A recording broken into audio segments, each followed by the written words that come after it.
Hello student, welcome back to my YouTube channel. आज के इस वीडियो में हम बताने वाले हैं आपको क्लास 10th बिहार बोर्ड का हिस्ट्री का फर्स्ट लेसन का वीवीआई क्वेश्चन, जो कि एग्ज़ाम के लिए काफ़ी महत्वपूर्ण है। आज हम देखेंगे फर्स्ट लेसन हिस्ट्री का, जिसका नाम है यूरोप में राष्ट्रवाद का उदय। यूरोप में राष्ट्रवाद का उदय। तो चलिए हम वीडियो स्टार्ट करते हैं। क्वेश्चन नंबर 1 कह रहा है, इटली तथा जर्मनी वर्तमान में किस महादेश के अंतर्गत आते हैं? दोस्तों, इसका राइट आंसर हो जाएगा ऑप्शन नंबर सी।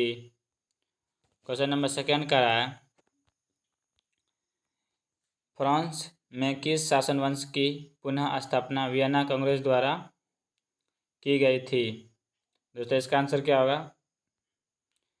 इसका राइट आंसर होगा ऑप्शन नंबर सी, बुर्बो वंश। क्वेश्चन नंबर 3, मेजनी का संबंध किस संगठन से था? तो मेजनी का संबंध कार्बोनारी से था।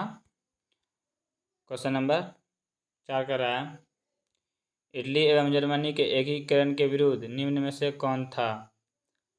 तो इसका राइट आंसर होगा ऑप्शन नंबर सी, यानी ऑस्ट्रिया था।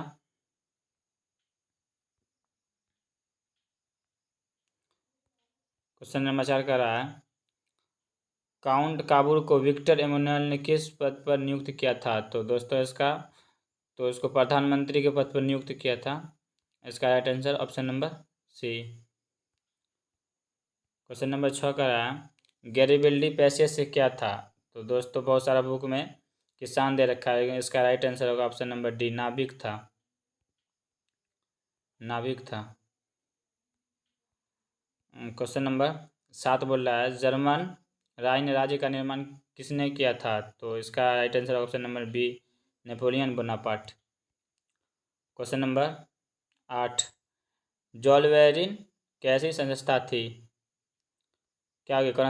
क्रांतिकारियों की, व्यापारियों की, विद्वानों की, पादरी एवं सामंतों की? तो इसका right answer option number B, व्यापारियों की। क्वेश्चन नंबर 9, रक्त एवं लौह की नीति का अवलंबन किसने दिया? तो इसका right answer option number C, Bismarck ने। क्वेश्चन नंबर 10, फ्रैंकफर्ट की संधि कब हुई?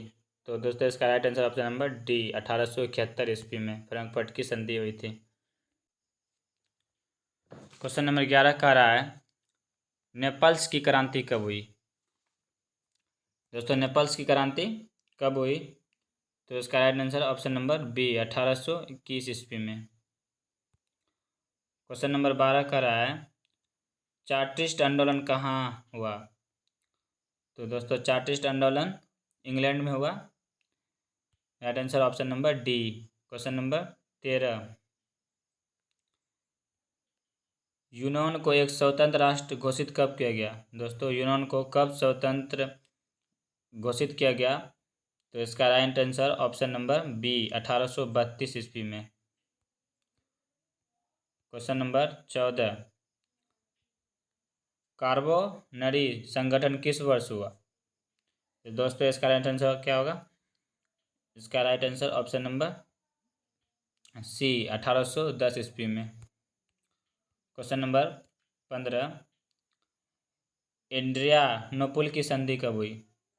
एड्रियानोपल की संधि कब हुई? तो इसका भी आंसर ऑप्शन नंबर बी, 1829 ईस्वी में। क्वेश्चन नंबर 16, एड्रियानोपल की संधि किन दो देशों के बीच हुई? तो क्या होगा इसका right answer? Option number A, तुर्की और रूस के बीच हुआ था।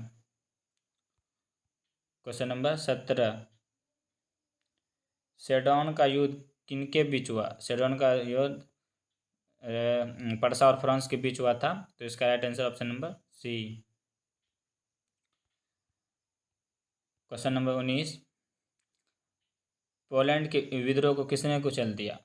तो दोस्तों, आपको पता होगा पोलैंड के विद्रोह को किसने कुचल दिया? रूस ने कुचल दिया था। इसका राइट आंसर ऑप्शन नंबर ए।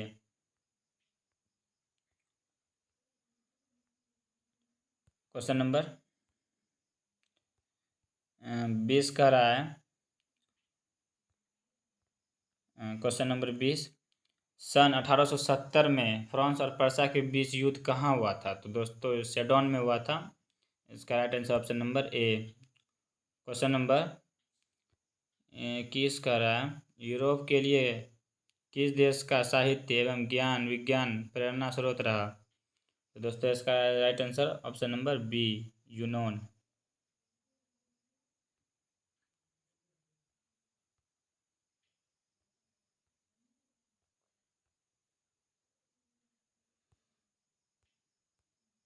क्वेश्चन नंबर 22, युवा इटली संस्था का विकास किया। युवा इटली संस्था का विकास किया किसने किया था? मैजनी ने, काबूर ने, सॉरी काउंट काबूर ने, गैरिबाल्डी ने, बिस्मार्क ने? तो क्यों कौन किया था? तो इसका राइट आंसर ऑप्शन नंबर ए, मैजनी ने किया था। क्वेश्चन नंबर 23, बिस्मार्क निम्न में से क्या था? कवि था, नाटककार था, संगीत था, कूटनीतिक था? तो दोस्तों कूटनीतिक था। तो इसका right answer option number D. Question number 24, Sardinia Sardinia Piedmont का शासक कौन था?